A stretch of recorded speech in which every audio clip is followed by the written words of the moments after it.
A kid named Bernard Garrett works as a shoeshine boy near the main bank in a small town in Texas. It is 1939, the height of racial discrimination in America. The young man does his work leisurely on purpose to overhear the conversations of the bank's employees and customers. After finishing his work, he writes down in a notebook everything he has learned. One day, when he overhears the conversation of bankers near the window and finds out how they estimate the value of mortgaged real estate, he is noticed by the chauffeur of one of the bank's clients. He's spying on these white people's business And drives the boy away, threatening to tell his father about it. In the evening, his father realizes that his child is endowed with a special intelligence, having investigated the son's notebook, but admits that he is unlikely to get rich because the whites simply will not allow it. 15 years later, having raised enough money, Bernard with his wife and son moves from the conservative state of Texas to the more democratic California. In Los Angeles, they stay with his wife's uncle in a small room for a modest fee. The uncle suggests that Bernard get a job in a factory,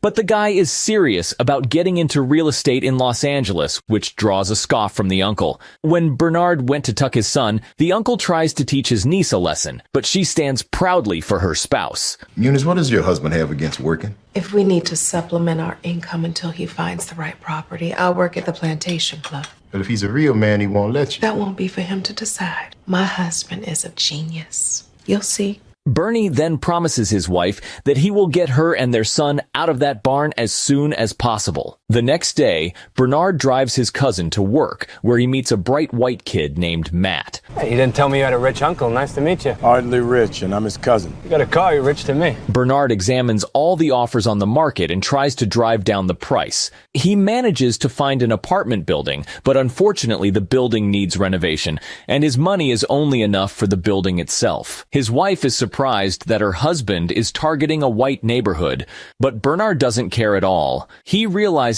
that the black neighborhoods are overcrowded and simply bursting at the seams, so they will have to be expanded anyway. Then his wife says she can find an investor. She takes him to the Jazz Club plantation, which is owned by an old acquaintance of hers, a black playboy named Joe Morris. During the conversation, Joe shows off and pokes fun at Bernard. This infuriates the man, and he leaves Joe's company in a hurry. Bernard tells his wife that such a man is not to be dealt with, much less to be borrowed money from. She says that he just looks like Nick Fury, but he is a good and reliable man. Moreover, he is friends with the city mayor. Well, that's the mayor, silly.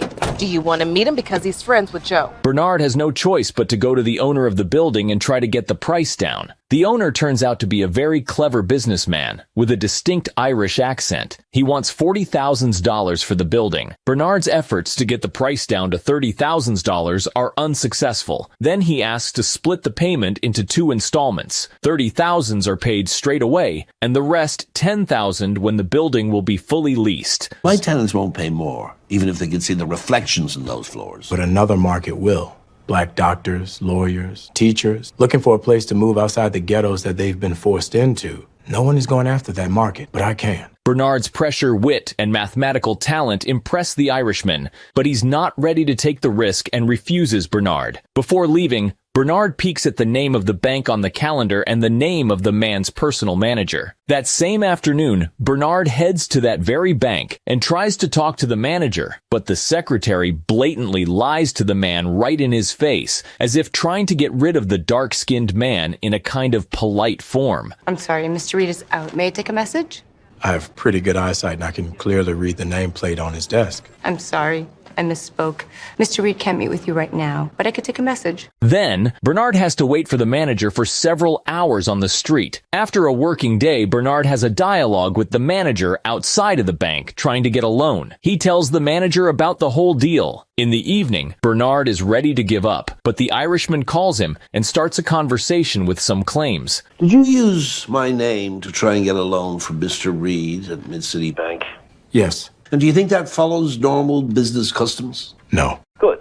Well, at least we can agree on that. However, he gives Bernard good news. The manager will give him a loan because the Irishman is ready to act as his guarantor. He is impressed by Bernard's drive and realizes that such a determined man can really succeed in business. This moves the man to tears. After the deal is done, Bernard's wife drags him to that very Joe Morris Jazz Club to celebrate a small victory. At the club, Joe approaches him and in his manner tries to strike up a conversation with Bernard again, starting with a quote-unquote side topic. I'm not f***ing your wife. You go to every table in here to reassure your patrons of that? No, might have to skip some of them. Joe admits that he likes it when black people succeed, and he sees the traits of a successful man in Bernard. Bernard and his cousin are making some minor repairs to the house when suddenly a tenant notices him. What are you doing here? She immediately starts to nag the man, but in the course of the conversation, Bernard admits that he bought the house. Don't you sass me, boy. This is a white building. You can't own this place. His cousin's friend Matt joins them.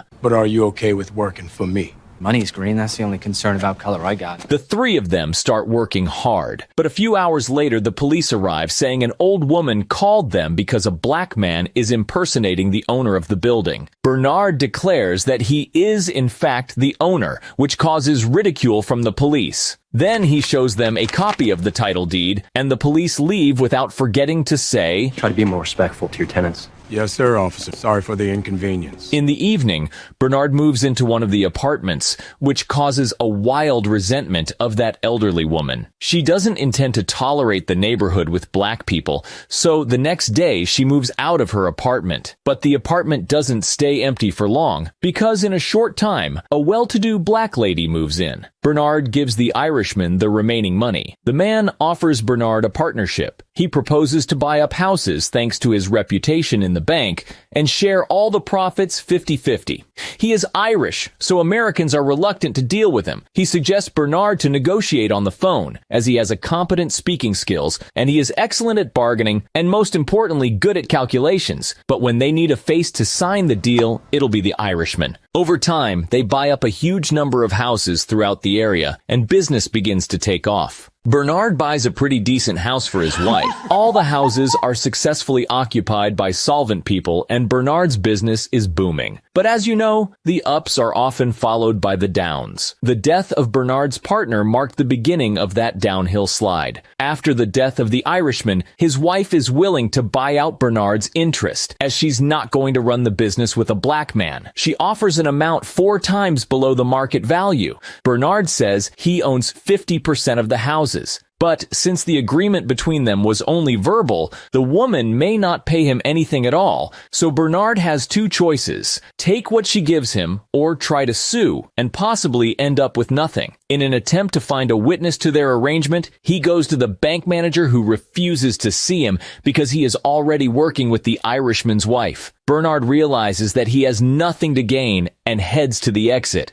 At the door, he notices a sign with companies that rent offices in this building. There are mostly banks among them. He comes up with a bold and almost unrealistic idea to buy the whole building so that no one here would dare to ignore him. His bold idea, fueled by a hurt ego, makes him leave prejudices and personal principles and turn to Joe Morris. Bernard offers Joe to jointly buy the building because he owns a number of commercial buildings in black neighborhoods and understands the commercial real estate market. But the witty businessman doesn't want to get into the white territory. You know there's not a single black-owned building in downtown Los Angeles, and there's a reason for that.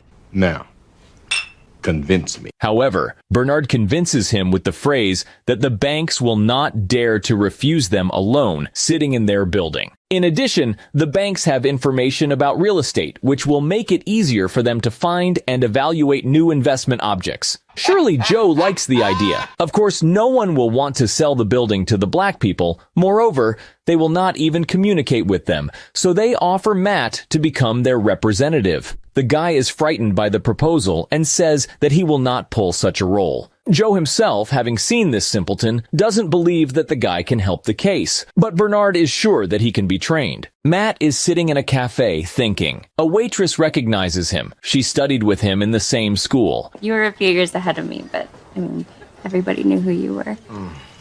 Flirting with the guy, the girl is interested in what he is so puzzled with. And during the conversation, Matt says that he was offered a partnership in the real estate business. Partnership?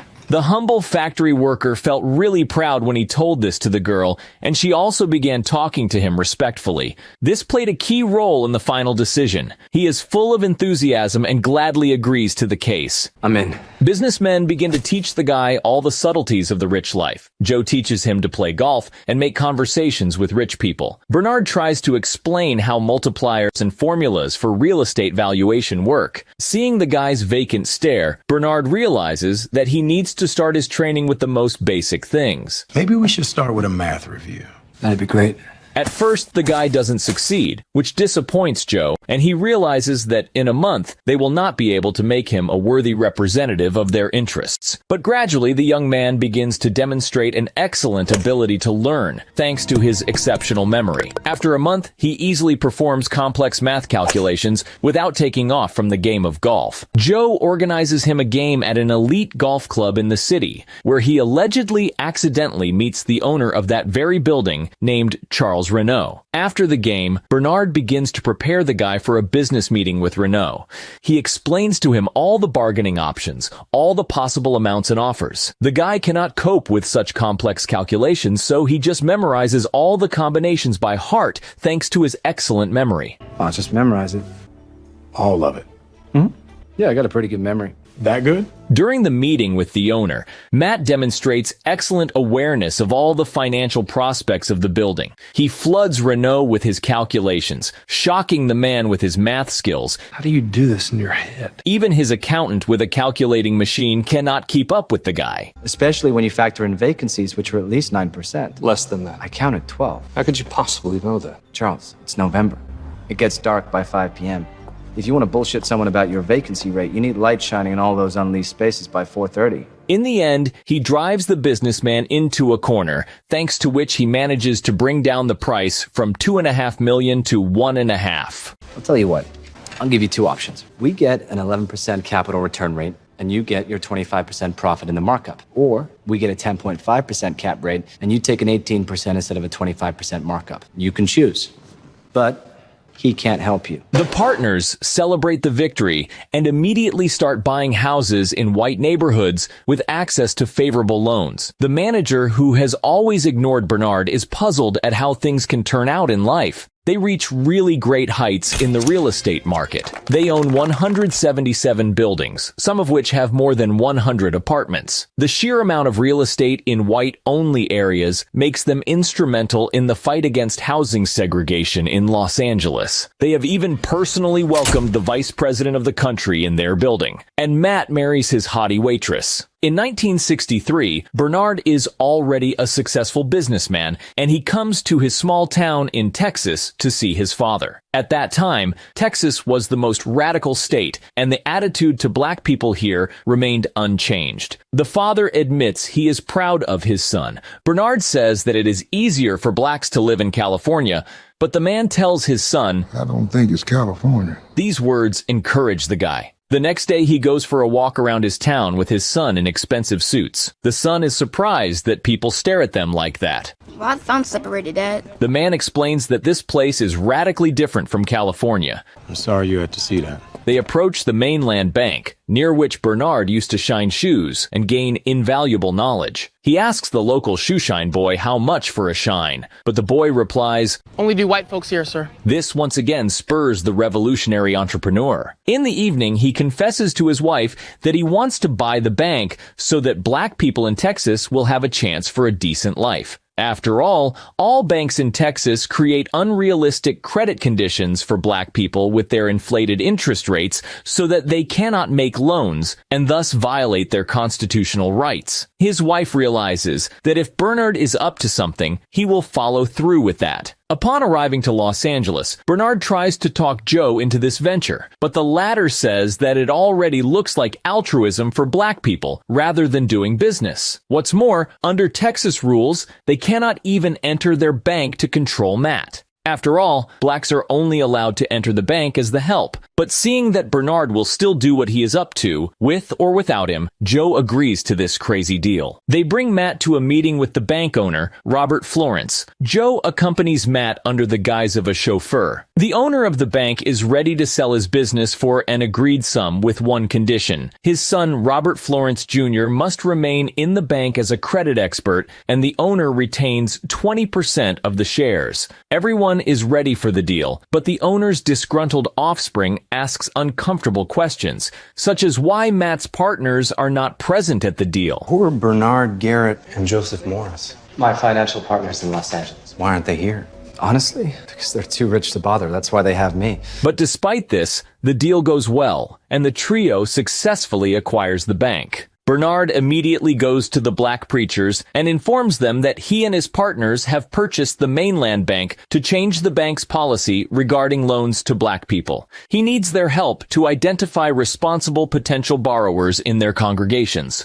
Also, everyone must maintain confidentiality. Bernard makes dozens of business and home loans to black people. Thanks to your loan, we bought 2 new pieces of equipment, doubled our revenue in 3 months. But Florence Jr., who had hoped to inherit the director's chair from his father, is pestering Matt for a large number of new loans. He wants to know on what basis and principle Matt is approving loans to these people. Then Florence Jr. starts spying on his director.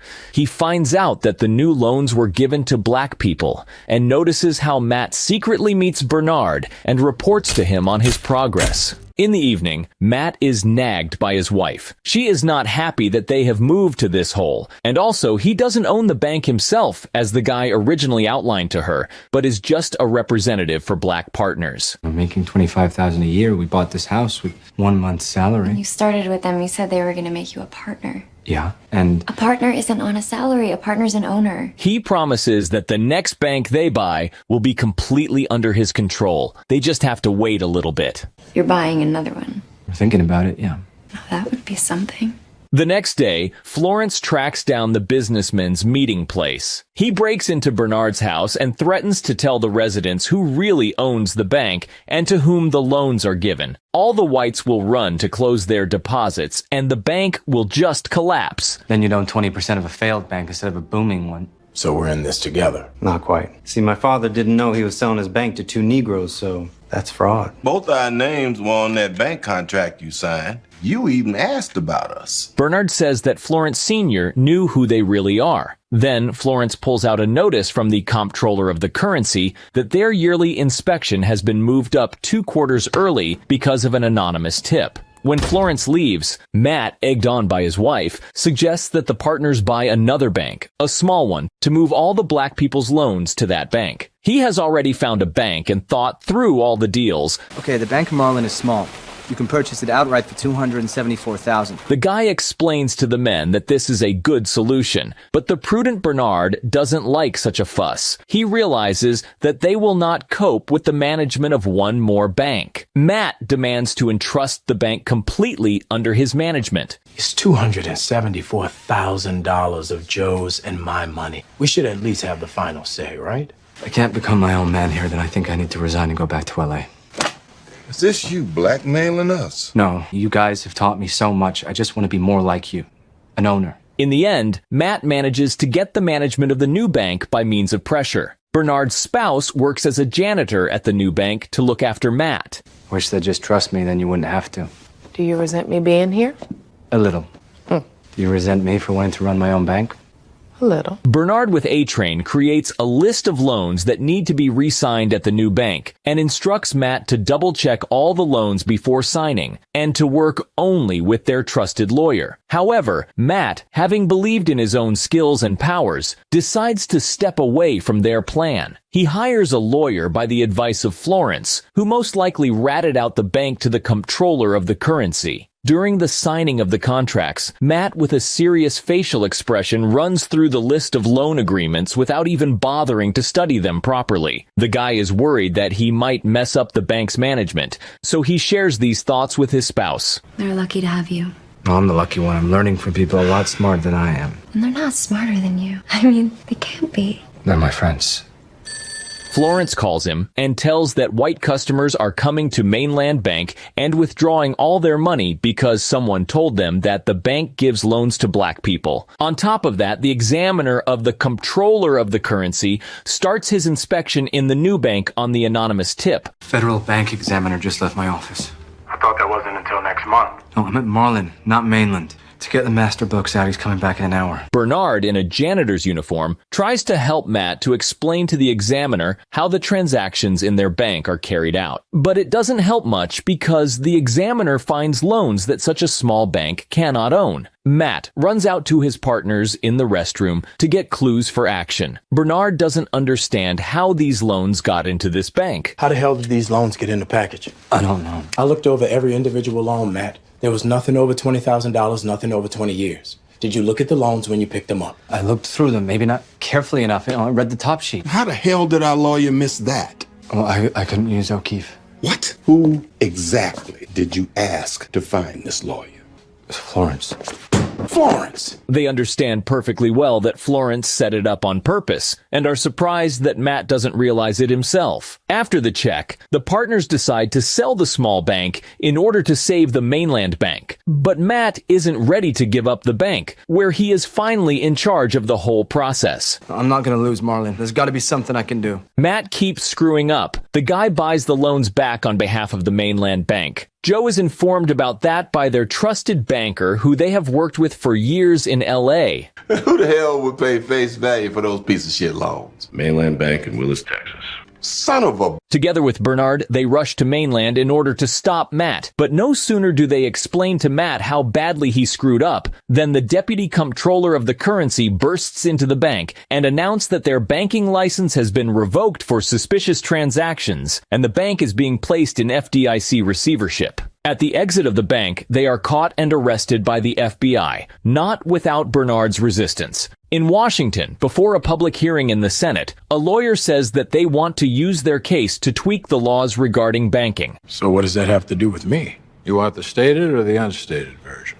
Unstated. We need to change these laws. I mean, quick. Or niggas like these can own banks and loan money to other niggas. That. In other words, they want to use Bernard to tighten control on banking. The senator himself talks to Matt and tells him that he needs to cast the blame on his partners so that he doesn't end up in jail for 50 years. Matt does so. At the first hearing, he admits that he was manipulated and his partners was pulling the strings, and all these deals were made by him under pressure from Bernard. Next, the senator talks to Bernard and tells him to confess how he deliberately took advantage of a loophole in the law to illegally enrich himself. Then Congress will fix the laws to favor whites, and Bernard will be free. But if he decides to take his case to court and rant about racial discrimination, he is looking at jail time. Son, I'm from Arkansas. You don't have to tell me that Negroes sometimes get the short end of the stick. Sometimes. The second day of the hearing is here. Bernard pulls out his janitor's uniform and declares that this is the only way black people can enter a bank in Texas,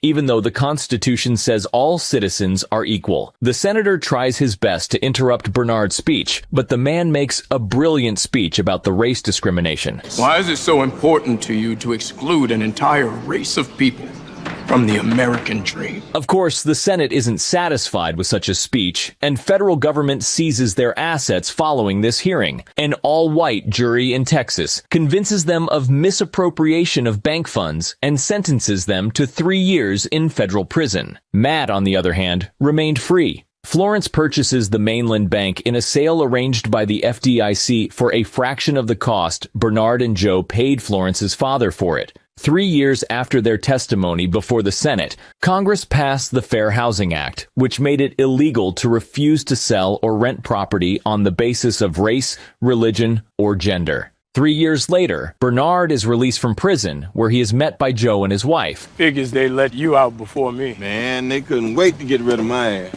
The men are overjoyed that they got off easy, but Bernard's wife doesn't understand what they're so happy about, since they are bankrupt now. And then Bernard admits that before the first hearing, Matt called him and admitted that the senator pressured him and he would have to testify against Bernard. Bernard then asked him for one favor, to sell some of their assets and buy him and Joe 2 mansions in the Bahamas. This was successfully accomplished by Matt. Friends moved to the Bahamas in their luxurious mansions. This movie is based on a true story. I hope you enjoyed it, and I'll be extremely happy if you subscribe to my channel.